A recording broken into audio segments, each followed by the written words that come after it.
আগামী ৩ থেকে ৪ বছরে চট্টগ্রাম বন্দরকে ঘিরে অন্তত $৩ বিলিয়ন বিদেশি বিনিয়োগ আসবে বলে আশা করেন বাংলাদেশ বিনিয়োগ উন্নয়ন কর্তৃপক্ষ বিডার চেয়ারম্যান আশিক চৌধুরী।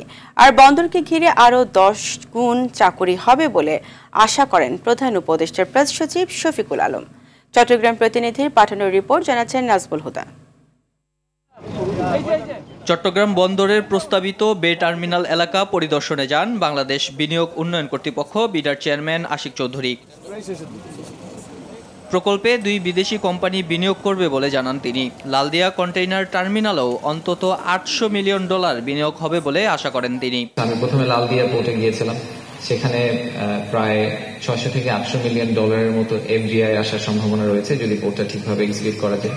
তারপরে আমরা গেলাম বে টার্মিনালের ওখানে, যেখানে 2টা অপারেটরের কথা বলা হচ্ছে, তাদের প্রত্যেকেই প্রায় $1 বিলিয়ন করে এফডিআই এনে ইনভেস্ট করার প্ল্যান। এবং তারপরে আমরা এনসিপি দিকে গিয়েছিলাম, সেখানে আমি শুনলাম রাফলি অ্যাবাউট $200 মিলিয়ন মতো কথাবার্তা হচ্ছে। 2030 সালের মধ্যে টার্মিনালগুলো চালু হবে বলে জানান বিডা চেয়ারম্যান। 7.8 মিলিয়ন টিইউর দিকে আমরা চলে যাব 5-6 বছরে, যদি সবগুলা প্রজেক্ট সাকসেসফুল হয়। সবগুলা সাকসেসফুল হলেও আমরা শ্রীলঙ্কার কাছাকাছি গিয়ে পৌঁছাবো।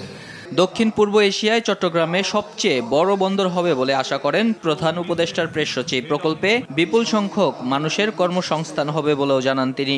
আমরা চিরাং পোর্টকে আরো বড় দেখতে চাই, পুরো রিজিয়নের সবচেয়ে বড় বিগেস্ট পোর্ট হিসেবে দেখতে চাই। এবং এটা শুধুমাত্র চিফ অ্যাডভাইজারের ড্রিম হচ্ছে এটা শুধুমাত্র বাংলাদেশ না, বাংলাদেশের আশেপাশে সমস্ত দেশগুলোকে যাতে এটা সার্ভ করতে পারে।